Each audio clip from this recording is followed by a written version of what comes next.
I want to say very clearly before I start this that sales training is hugely important.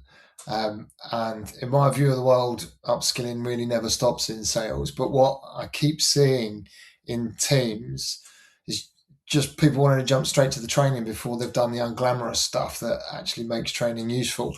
And when that's happening, training doesn't really fail, but it doesn't really land. And this usually shows up when there's pressure, right? So targets go up, pipeline slows down, conversion rates wobble, and the instinctive response is we've got to upskill the team more training, better training. But actually, often when you look at that, it isn't the main issue. It's the systems that reps are operating in. They're usually out of date, unstructured, or really haven't been defined. Um, so it's all built on top of shaky foundations. So the way I think about it is this: training is your multiplier. If what you're multiplying is clearly unstructured, then that's not great. But if it's going well and everyone knows what they're doing, then obviously it's growth and loads of progress. So before you even talk about upskilling, there's a few things that I recommend you define. And we've got to try and modernize what's under the hood. So data. Where are you actually getting your contact and account data from? And a lot of teams are still using Apollo or single source records or just using the CRM. And ultimately breaking it into accounts that don't buy like they used to. Let's just send an email or a LinkedIn connection request. And then we train reps on context, relevance, personalization, an account strategy, and then we wonder why it's not sticking, because if the data is weak, they're not going to be able to practice the thing that you're training them on.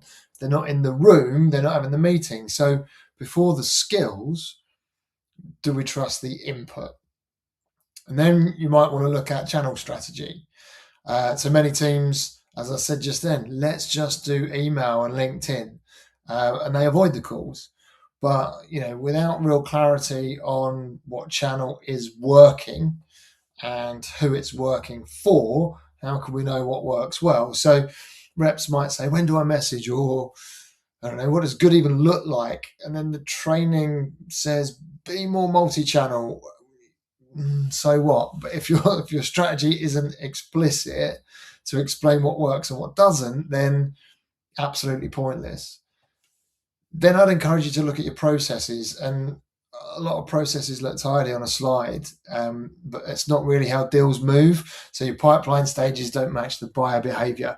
Your exit and entry criteria is vague. Your CRM is just full of noise. And so when you train reps on forecasting and deal management in a pipeline or a process that doesn't create reality, it confuses things and it's not compliant and it doesn't make sense.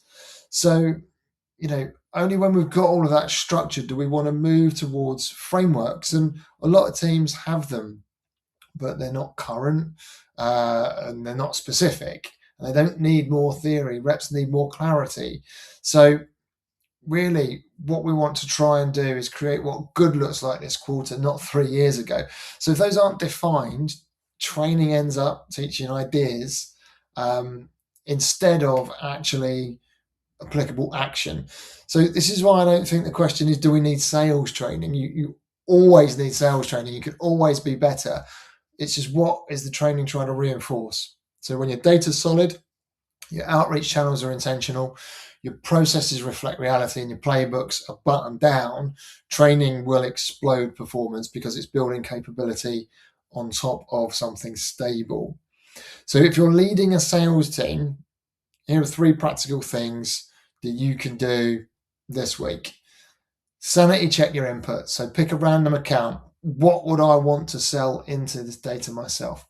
Number 2, clarify one channel.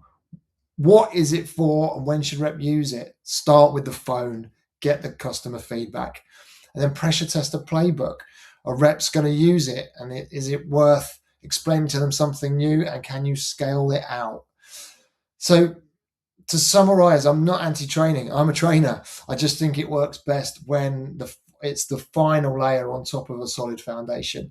So if you're wrestling with this and you're not sure which bits to focus on or modernize right now, drop me a note and I'm more than happy to have a chat. And I've been helping team modernize foundations long before we work out where the skill gaps are.